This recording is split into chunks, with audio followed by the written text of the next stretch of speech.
والشهداء والصالحين وحسن أولئك رفيقا.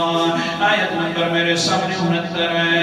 اللہ تعالیٰ فرماتے ہیں یہ جن لوگوں پر ہم نے انعام کیا ان میں سے پہلا نمبر نبیوں کا ہے, دوسرا نمبر صدیقوں کا ہے.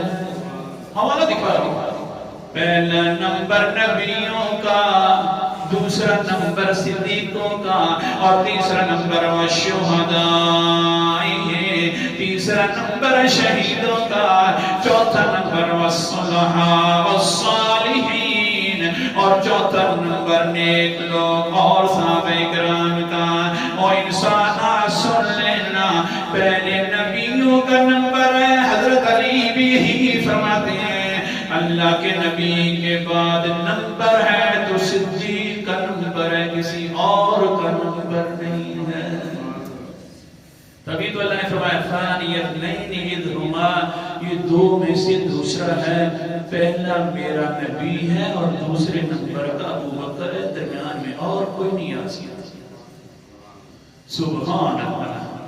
کیسے سمجھو؟ شہید ہے حضرت علی بھی شہید ہے, حضرت عثمان بھی شہید ہے, اور حضرت عمر رضی اللہ تعالیٰ عنہ بھی شہید ہے. اللہ فرماتے ہیں شہید آئے گا نبی کے پاس تو درمیان میں سے صدیق ضرور آئے گا, ورنہ شہید نبی تک پہنچ نہیں سکتا.